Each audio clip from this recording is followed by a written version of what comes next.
What's going on, YouTube, and welcome back to Goal Line Hockey. It's your boy Kevin Forte, and today, a team we haven't talked about in a while. I'm still kind of salty with the Florida Panthers, based off of their playoffs lack of success. But today we're looking at the Florida Panthers. There's a lot of rumors around this team, especially with their salary cap situation. That seems to be a theme across a lot of these playoff teams.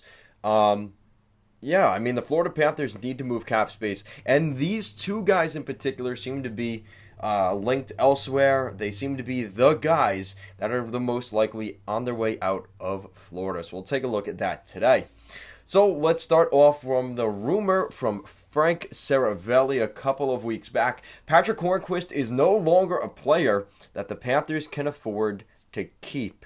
Patrick Hornqvist is an alternate captain on the Florida Panthers. He's a leader. He won some Stanley Cups in his time with the Pittsburgh Penguins and was a really good hockey player. Really the downfall for Patrick Hornqvist was his salary. That's really what's hurt him the most in his NHL career, or at least to this point. You're looking at his contract. He has 1 year left on his deal. He's making $5.3 million, which, scarily enough, is only $600,000 more dollars than Jonathan Huberdeau, which that's just crazy. But, I mean, the reality is, at 35 years old, making that much money, they have other guys they have to re-sign this summer. They have Eetu Luostarinen, Nola Chari. Do they keep Claude Giroux, Maxim Marmon, Mason Marchment? I'm going to guess Joe Thornton doesn't come back. Lucas Carlson, Ben Sherratt, Robert Haig, Petteri Lindblom.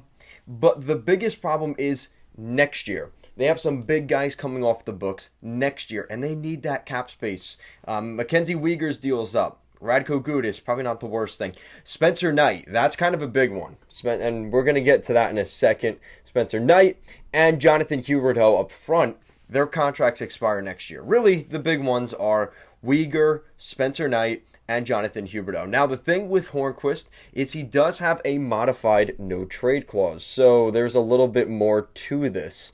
The 35-year-old has a modified no-trade clause where the player submits an 8-team no-trade list. So if it's a cap dump sort of trade, he's probably going to put Arizona, right? Buffalo. Who else would be in that mix? Maybe Seattle. And right there, it gets very difficult to move Hornqvist because the other teams that would want him aren't going to have the cap space to get him. So I think this is going to be a kind of interesting situation. He is a good hockey player. I mean, you saw in front of the net, he's a good guy on the power play. He stands in front of the net. He blocks, he blocks the vision for the goaltender. He can screen the goaltender. He can deflect pucks in. He's good at rebound, picking up a rebound. Patrick Hornqvist is a good hockey player, no doubt about it.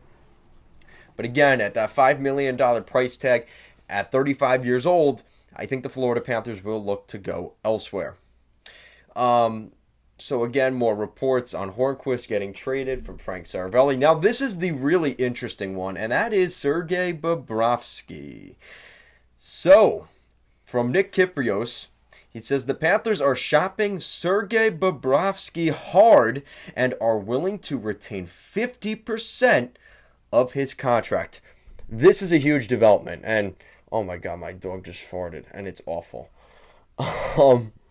But this is going to be a serious contract for them to move because he's making $10 million on the books for next season, the season after that, the season after that, and the season after that. So 4 more seasons of $10 million per season. That's $40 million that still needs to get paid to Sergei Bobrovsky.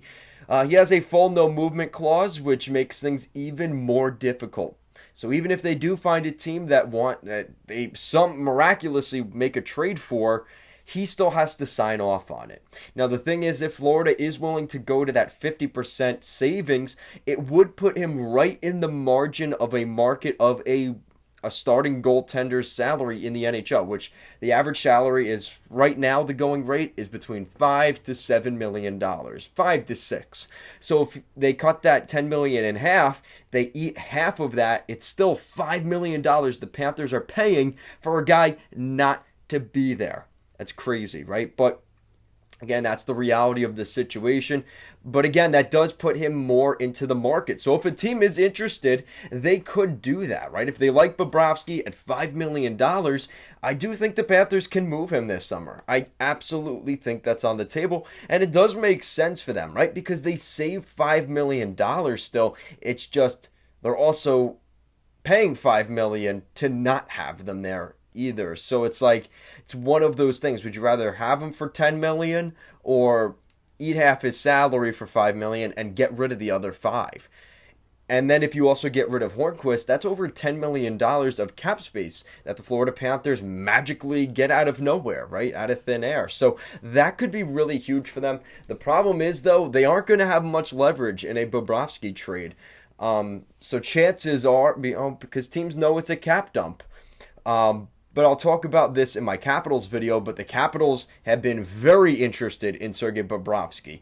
And I think that's a very interesting fit. What you have to remember with this one is, if I'm not mistaken, Bobrovsky played in Philadelphia, right? Was Bobrovsky ever a member of the Philadelphia Flyers? Let me try and look because, yeah, so he played with the Philadelphia Flyers for 3 seasons. Then he signed with Columbus, right? He got traded. Oh my God, Paul Holmgren was the GM of the Flyers then. Shout out to that.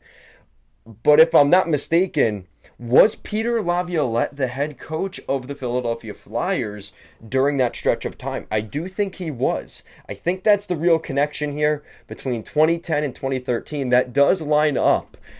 Peter Laviolette, who's the head coach of the Washington Capitals, might have had Bob in his time in Philadelphia at the Spectrum, or whatever it's called now, Wells Fargo Arena.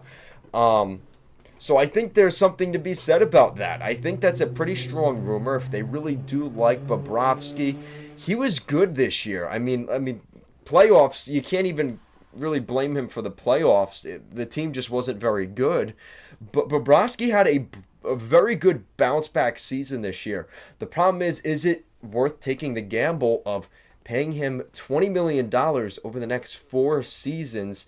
And he's already 33 years old. He's going to be 37 at the end of this contract.